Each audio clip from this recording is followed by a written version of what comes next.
एक बार एक घोड़ा एक दलदल से भरे तालाब में फंस गया और हर तरह से कोशिश करके भी वह उस दलदल से बाहर नहीं निकल पा रहा था। उसने बाहर निकलने की सारी आशा खो दी थी और अब वह अपनी हिम्मत भी हार चुका था। लेकिन कुछ समय के बाद वहां से कुछ गांव वाले गुजर रहे थे तो उन्होंने उस घोड़े को वहां फंसा हुआ पाया। जब उन्होंने उस स्थान की पड़ताल की तो उन्होंने पाया कि वहां की मिट्टी उस घोड़े को बाहर निकलने नहीं दे रही थी। वह घोड़ा जितना अधिक बाहर निकलने की कोशिश करता वह उतना ही उसमें धंसता जाता और अब तो वह घोड़ा बुरी तरह से थक भी चुका था। वे समझ गए कि अब यह घोड़ा अपनी शारीरिक शक्ति से नहीं बल्कि अपनी मानसिक शक्ति से ही बाहर निकल सकता था। वे जान गए कि उस घोड़े की हारी हुई हिम्मत उसे वापस लौटाना होगा जो उसके बाहर आने का सबसे आखिरी रास्ता था। मिट्टी को हाथों में लेकर उसकी जांच पड़ताल करने के बाद उस ग्रामीण के मन में एक विचार आया। उसने अपने दोस्तों से कहा,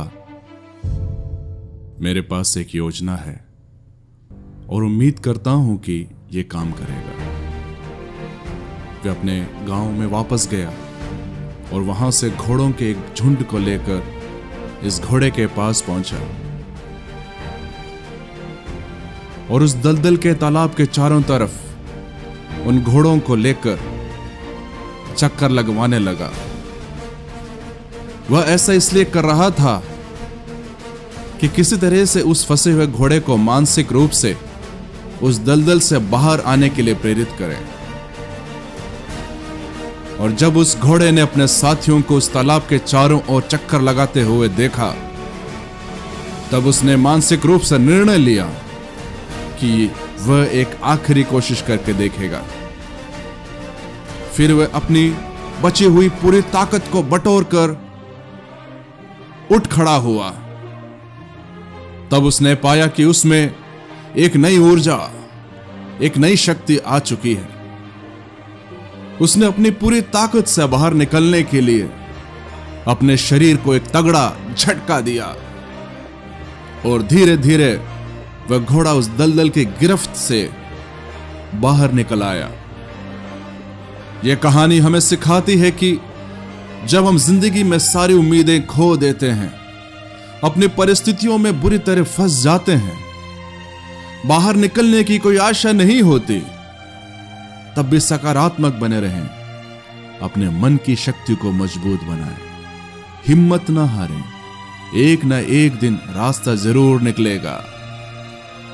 साथ ही साथ जब आप किसी ऐसे व्यक्ति को देखें जिसे मदद की जरूरत है, जो निराशा और नकारात्मकता के दलदल में फंसा हुआ है,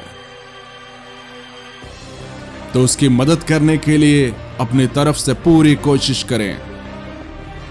आपके विचार, आपकी मदद, आपका बढ़ाया हुआ एक हाथ किसी की जान बचा सकता है, किसी में उम्मीद की नई किरण जगा सकता है। आपके शब्द और आपके काम किसी में नए जीवन का संचार कर सकता है।